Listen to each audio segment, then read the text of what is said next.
నేనైతే అట్లా పలగొడితే నేనైతే మా ఫ్యామిలీ ఉన్నప్పుడు అట్లాంటి పలగొడితే నేను డైరెక్ట్ కార్ వెనక గేరు ముందడి గేరు వేసుకొని ఎక్కించి పోయేటోడిని. సో వాళ్ళు మంచోళ్ళు కాబట్టి వాళ్ళు సైలెంట్గా ఉన్నారు, నేను మంచోడిని కాదు. సో అలాంటివి చేయకండి, ఎందుకంటే మీకు పేరెంట్స్ ఉన్నారు, మీ ఇంట్లో ఆడపిల్లలు ఉన్నారు. సో నెక్స్ట్ టైం అలాంటివి చేయకండి దయచేసి. అండ్ సో నాలా కొంతమంది కూల్ ఉంటారు అట్లా.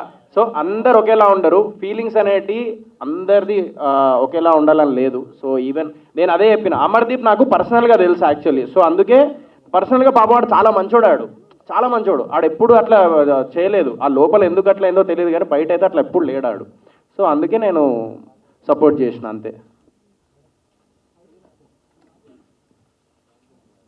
ఇలాంటి వాళ్ళు అలా మాట్లాడటం అంటే ఒక్కటన్నా, వైలెన్స్ అనేది పక్కన పెడితే ఇప్పుడు లోపల నా ఫ్యామిలీ ఉన్నదనుకో అన్న, అద్దాలు వలగొట్టేటప్పుడు ఆ అద్దం వచ్చి కళ్ళల్లో పడ్డది అనుకోండి అన్న, కన్ను పోతుంది.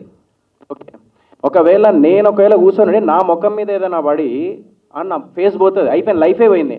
నా లైఫ్ పోయినప్పుడు ఎందుకన్నా అంటే నేను అదే చెప్తున్నా బేసికల్లీ.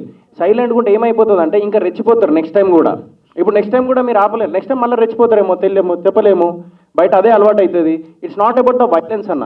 ఇప్పుడు ఏం మనిషిని కొట్టుకుంటూ వెళ్ళిపోవడం అనేది అయ్యో మొత్తం ఎక్కించి పోం కదా అన్న. పోయి రివర్స్లో పోతా అంటే వాడే మళ్ళీ వెనక్కి వెళ్ళిపోతాడు ఆడే భయపడి.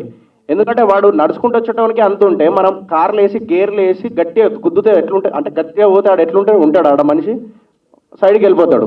నేను అదే చెప్పిన 100% అన్న. లేకపోతే సొసైటీలో ఎట్లుంటుంది అంటే మనము ఒకటే లైఫ్ అన్న బతికేది, క్వశ్చన్కి ఆన్సర్ ఇవ్వడమే మన లైఫ్. లేదంటే ఆ క్వశ్చన్ అది వస్తూనే ఉంటుంది, అట్లాంటివి అయితేనే ఉంటాయి. ఇప్పుడు మీరు క్వశ్చన్ వేసారు, నేను ఆన్సర్ ఇచ్చిన, యాక్షన్కి రియాక్షన్ ఉంది, డెఫినెట్లీ యాక్షన్కి రియాక్షన్ ఉండాలన్న. నా దృష్టిలో అయితే అది ఇట్స్ నాట్ అబౌట్ వైలెన్స్.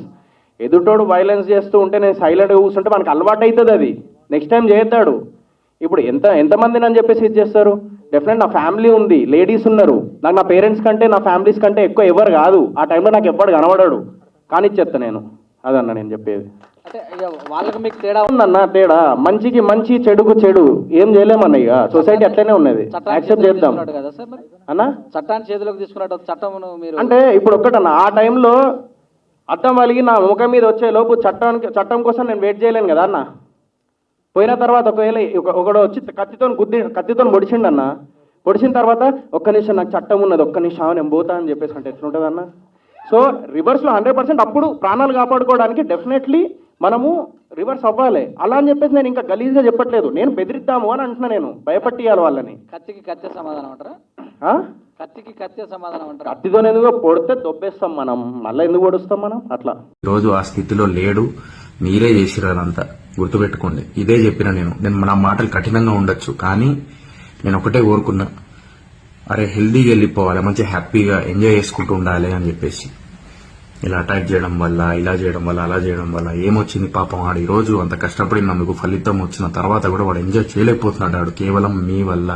ఎవరైతే ఆ రోజు అన్నపూర్ణ స్టూడియో దగ్గరకు వచ్చి మళ్ళీ తర్వాత అక్కడ నుంచి ఊర్లో పంచాయతీలు, ఈడ పంచాయతీలు అంతా రచ్చరచ్చ చేసి, తాగి గొడవలు చేసి అదంతా చేయడం వల్ల, ఆడవాళ్ళ మీద అటాక్ చేయడం వల్ల, కారులో ఉన్నప్పుడు ఇష్టమైనట్టు దానికి మళ్ళీ నెగిటివ్ కమెంట్లు, అందరు సపోర్ట్ వాళ్ళందరికీ. ఇక్కడ పల్లవి ప్రశాంత్ ని ఎవ్వరు ఏమనట్లేదు. పల్లవి ప్రశాంత్ కోసం వచ్చి అలా రచ్చ చేసిన వాళ్ళని పాయింట్అవుట్ చేసి మాట్లాడుతున్నాం. ఇక్కడ ఎవరైనా కూడా గుర్తుపెట్టుకోండి, అది మైండ్ లో పెట్టుకోండి.